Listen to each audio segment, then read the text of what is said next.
Right folks, I'm back. Had a little disaster coming down to York. It started pissing down the rain, so I had to stop and unplug everything basically. As soon as I did that and started moving again, the sun come out. That's sod's law for you, isn't it? Anyway, I just couldn't be asked to plug it all back in again, so we got down to York. I've had the parts replaced, I've had the bike serviced. It just feels better after the service. The clutch is easier to manage. I don't know what they've done to it. The throttle is much better. It just feels better. Anyway, I'm on the way back home now. If I've got anything to say, I'll probably trundle on a little bit further up the road. But getting out to York, anybody knows York, it's a bloody nightmare. And not so much on a bike, obviously, because you can just filter like, but it is a pain in the arse to navigate around.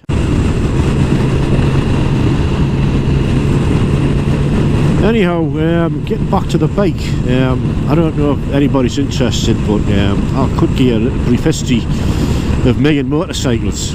I'm 54 years of age now, and I've been riding bikes since I was 16. I had a break of about 10 years when I was bringing the bands up, obviously, and maybe it's not 10 years, maybe it's 8, but the rest of the time I've had a bike. I started off actually when I was 16 riding post office mopeds, delivering telegrams. That's how I got the bug. Well, no, not necessarily. Even before that, I was brought up at the Big Lamp in Newcastle, which is just up the road from West Kittle. And if anybody knows Newcastle, they would have known that in the late 60s, early 70s, West Kittle was a mecca for motorcyclists. I mean, it was a rip-off centre of motorcycles, didn't get us wrong. But if you like bikes, you know, and if you lived around Newcastle, that was a place to go. So obviously, even from an early age, I was introduced to them. Anyway, to cut a long story short, I ended up working on mopeds delivering telegrams. When I was 17, I passed my test. As soon as I passed the motor test when I was 16, passed my full motorcycle test when I was 17. Funny enough, I didn't have a bike at the time. I just borrowed my mate's GSX 250 4-stroke bike he had at the time. It was one of these custom bikes. It was a GSX 250T or something. Basically, it was the custom version of the GSX 250, and it was kind of a bike actually. And I passed my test first time on it. As soon as I did that, I went out and got myself a Kawasaki KH250. Loved that bike. I really, I mean, it wasn't the fastest thing in the world, but it was such a nice bike that I mean, if you've ever heard one, you cannot miss the note of the exhaust. Beautiful sounding exhaust.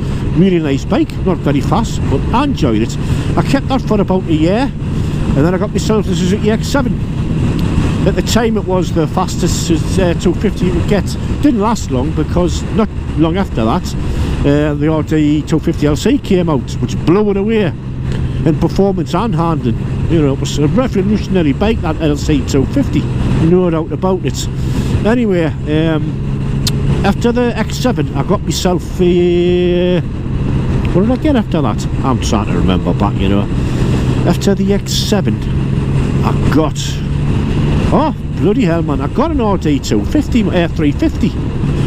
Not the pre-power valve one, I got one of them. RD 350LC. What a little beast that was. Man, yeah, I was 6 stone wet, you know, in them days. It used to friggin' wheelie everywhere. It was a mad little beast. Used to drink the petrol, like, terribly. But anyway, I had that for a couple of years. Then I bought, I've got a mate called Jory Archer. And he had a Triumph Trident T160 custom. It was called a Time Trident, and it was beautiful. I don't know who, the bloke who made it emigrated to New Zealand or Australia or somewhere like that. But it was actually, the bike itself was actually shown in Bike Magazine at the time. It was a really beautiful bike. Anyway, I traded me RD 350LC in for the T160 Triumph. I can't remember if I must have given Jory some money as well on top of that. That was a lovely bike. Anyway, I held that for about 2 or 3 years, and after that, what did I get? Oh, well, it'd be crazy after that. That's when the kids came along, blah blah blah. What did I get after that? Something stupid like an MZ250, probably. Then I had a Suzuki GP125 single. I had loads of crazy little bikes like that at the time because I was just commuting to work. After that, I got a 350 power valve. That was a little beast and all, fast as hell.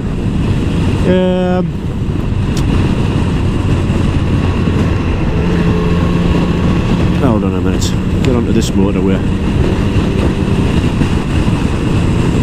So after the power valve, I can't remember.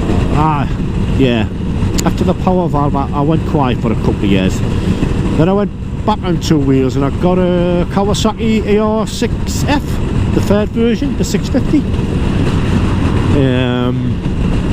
After that, I got a Honda CB 1300. Lovely bike that was. I had to sell it to pay for my daughter's wedding. Wasn't very pleased about that. Lovely wedding, by the way. After that, I had a Suzuki JSX 1250 Bandit. That's the one I had me crash on. I was knocked off by a little white van man, a little bastard. Forced us into a pedestrian crossing on the way to work one morning.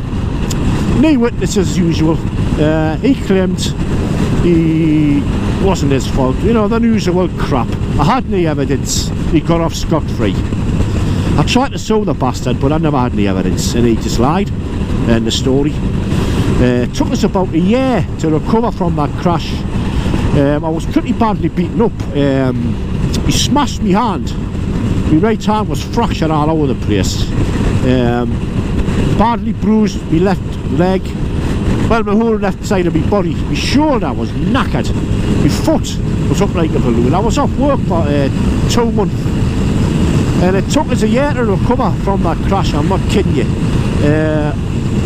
During that time I started going swimming because I needed to move basically, because I'd been bedridden for so long. I was starting to seize up, so I started to go to the baths, and now I'm going 4 times a week and I'm swimming a mile, you know, every time I go I'm swimming over a mile, so I'm swimming over 4 mile a week now, and I've lost 4 stone in weight.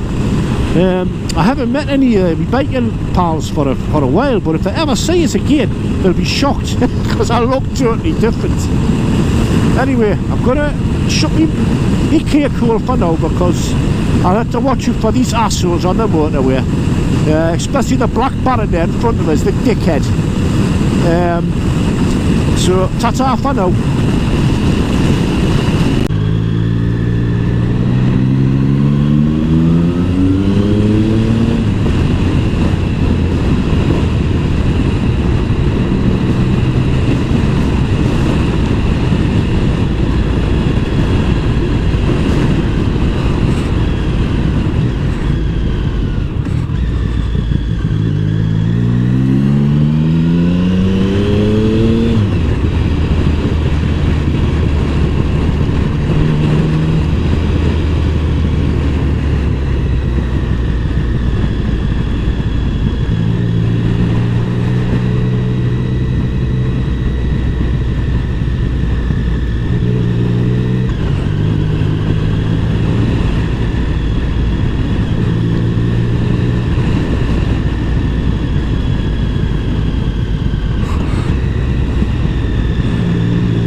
Right, Pet, if you get off, I'll...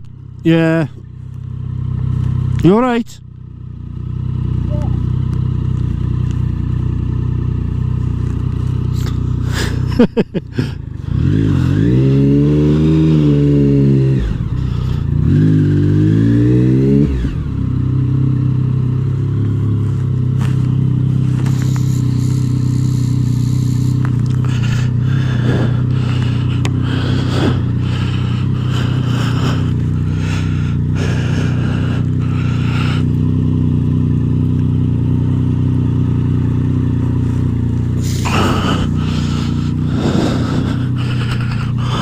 Oh, it's covered in crap off that rain. There's the exhaust. No, nappy. It's a Delcovic. Sounds fucking awesome.